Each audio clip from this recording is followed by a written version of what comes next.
Assalamualaikum warahmatullahi wabarakatuh. Sebelumnya kami dari kelompok 1 sesi 2 praktikum pengukuran besaran elektrik akan menyampaikan tentang pengukuran kualitas daya. Sebelumnya perkenalkan, nama saya Husnan Abdul Malik. Selanjutnya ada Baik, perkenalkan, nama saya Muhammad Jikri Ramdhani dengan NPM 2470021111049. Baik, perkenalkan, nama saya Rio Reza Putra dengan NPM 2470020111014. Perkenalkan, nama saya Sulaiman Alfaris dengan NPM 2470021111038. Oke, baik, selanjutnya itu ada tujuan dari praktikum, yaitu yang pertama, mengetahui cara penggunaan serta pengukuran pada alat ukur kualitas daya dengan menggunakan Power Quality Analyzer. Yang kedua, dapat menganalisis data setelah melakukan pengukuran dengan Power Quality Analyzer. Kemudian dasar teorinya, kualitas daya listrik memiliki 3 parameter penting, yaitu tegangan, arus, dan frekuensi listrik. Segala penyimpangan nilai tegangan arus dan frekuensi listrik dapat memperburuk kualitas daya listrik yang dihantarkan. Buruknya kualitas daya listrik dapat menyebabkan kegagalan atau salah operasi beban listrik pada konsumen. Power Quality Analyzer adalah suatu peralatan ukur yang digunakan untuk mengetahui kualitas daya dari tenaga listrik. Alat ini sangat kompleks karena dapat mengukur tegangan, arus listrik, frekuensi, daya kompleks, daya aktif, daya reaktif, dan faktor daya. Pada percobaan kali ini, parameter yang akan kita diukur menggunakan peralatan ini adalah tegangan, arus, dan harmonik atau THD.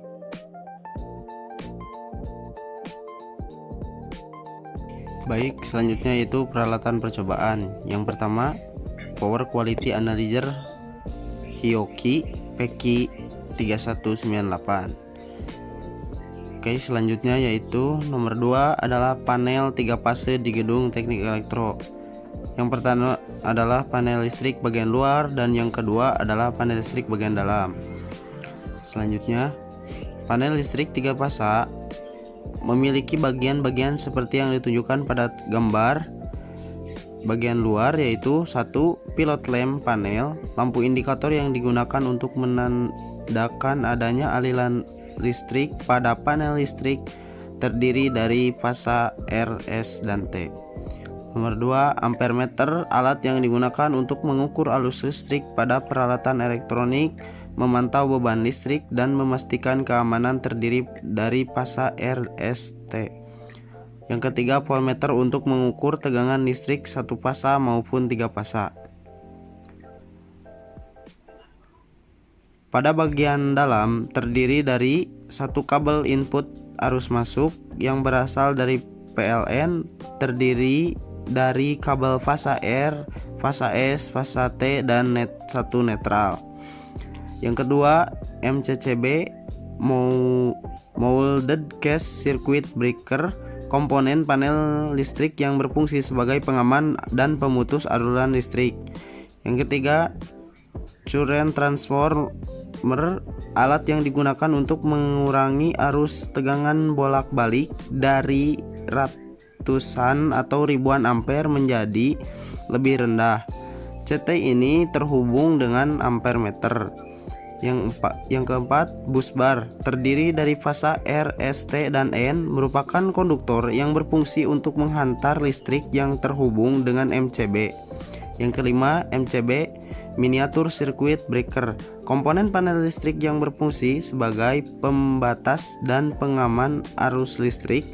MCB bekerja sebagai otomatis untuk memutus aliran listrik saat terjadi kelebihan beban atau konsleting. MCB terhubung ke beban melalui perantara terminal blok.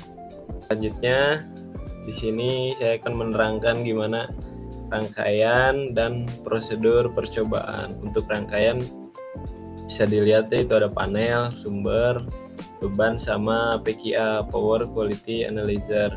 Nah, buat Klaimnya itu ya harus warnanya harus sesuai. Jadi merah ke merah, kuning ke kuning, biru ke biru, abu ke abu. Biar percobaannya itu nggak salah. Lanjut.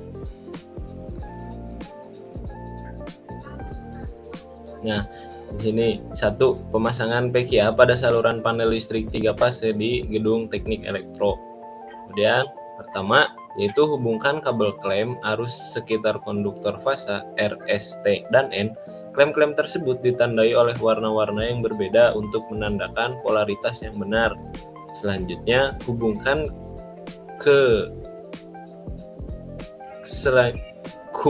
kabel untuk tegangan mulai dari ground, kemudian R, S, T, dan N pada power quality analyzer.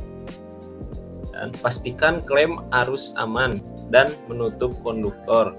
Kelima, colokkan adaptor PKA ke stop kontak pada panel tersebut untuk menghidupkan alat ukur tersebut. Dan yang terakhir, tinggal diukur terus dan harmonik, yaitu THD.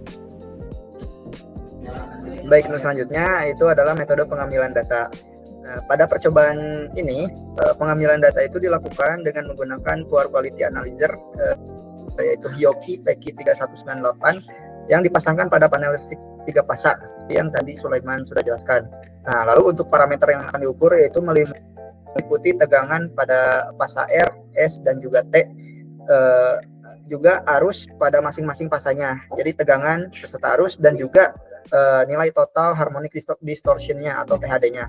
Nah, pada ini kita lakukan sebanyak 5 kali dengan interval menit untuk melihat kestabilan sistem dari waktu ke waktu.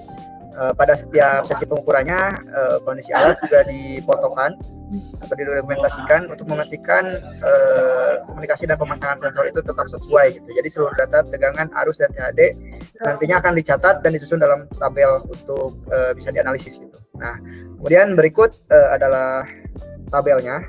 Yang pertama itu adalah pengukuran tegangan. Nah, berdasarkan 5 kali pengukuran yang dilakukan setiap 3 menit ini, kita peroleh data tegangan pada ketiga fasa itu berkisar antara 223 hingga 226 volt setelah dirata-ratakan. Mungkin bisa dilihatkan terlebih dahulu untuk perhitungan rata-ratanya bagaimana. Ya, untuk perhitungan rata-ratanya itu kita tinggal cukup menjumlahkan saja data-datanya. Misal untuk data fasa R itu dijumlahkan ke 5 datanya, kemudian dibagi dengan jumlah sampelnya, yaitu 5 dibagi 5. Hasilnya itu adalah 225,67 volt gitu. Dan untuk S dan juga T itu sama kayak gitu. Nah, kemudian nilai ini menunjukkan bahwa tegangan yang diukur itu relatif stabil dan berada dalam rentang normal di sistem distribusi. Nah, sementara itu untuk nilai total harmonic distortion atau THD-nya itu berada di antara 2,8 hingga 2,86% setelah dihitung. THD rata-ratanya itu adalah sekitar 2,83%. Nah, nilai ini termasuk kategori baik ya, karena berada di bawah ambang batas 5% jika berdasarkan standar IEEE 519. Sehingga dapat disimpulkan bahwa kualitas tegangan pada panel ini masih sangat baik dan bebas dari gangguan harmonisa yang berlebihan. Nah, kemudian selanjutnya untuk pengukuran arus. Nah, bisa dilihat juga dari data pengukuran arus. Pada pengukuran arus ini dilakukan 5 kali pengambilan data dengan interval 3 menit juga sama. Dan hasil pengukurannya itu menunjukkan bahwa arus pada fasa R itu berada di kisaran 4,99 hingga 7,44 ampere. Setelah dirata-ratakan, arus fasa R ini memiliki nilai sebesar 6,93 ampere.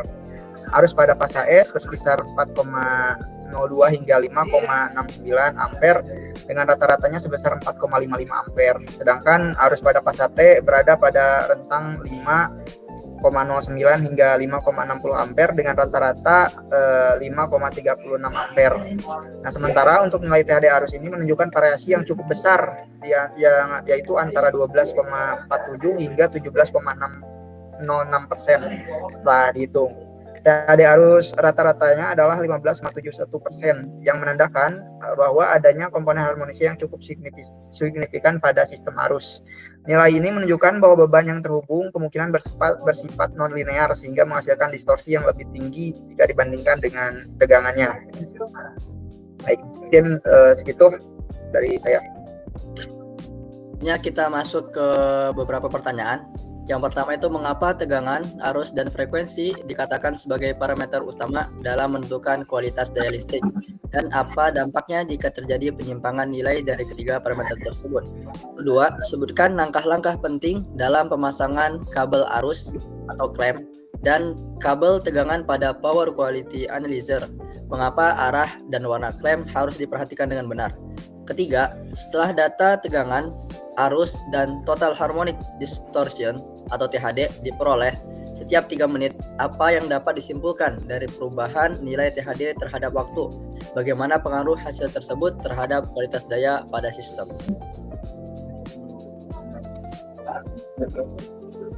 Oke, langsung saja dijawab pertanyaannya untuk nomor 1. Jadi karena tegangan, arus, dan frekuensi adalah parameter utama kualitas daya karena berperan untuk menentukan stabilitas kerja peralatan ketika terjadi penyimpangan. Tegangan itu alat akan rusak, panas, dan drop.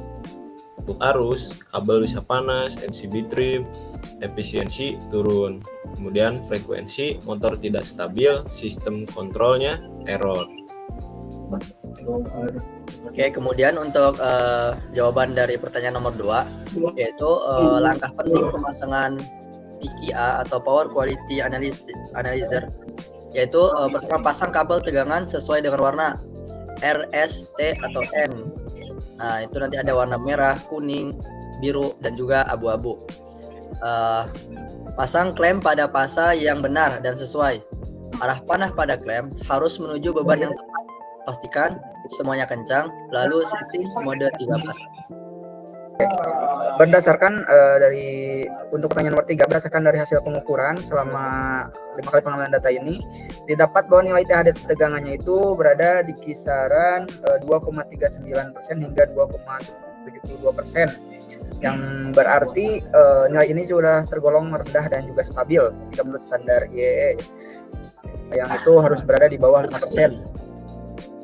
Sementara untuk nilai THD arusnya itu menunjukkan variasi yang lebih besar, yaitu dari 12,47 hingga mendekati 17%, dengan rata-ratanya itu sekitar 15,71%. Nah, fluktuasi THD arus ini juga mengindikasikan bahwa adanya beban non-linear yang berubah-ubah terhadap waktu, seperti perangkat elektronik dengan satu daya switching, motor inverter, atau peralatan yang bekerja tidak proporsional dengan bentuk gelombang sinusoidal. Jadi secara umum THD arus yang tinggi, THD arusnya itu tinggi, tetapi THD tegangannya tetap rendah. Itu menunjukkan bahwa sumber atau sistem distribusi listriknya itu memiliki impedansi rendah dan cukup kuat untuk meredam distorsi harmonisa. Dengan kata lain, meskipun bebannya menghasilkan harmonisa arus yang cukup tinggi, tapi kualitas tegangannya itu tetap bisa terjaga. Baik.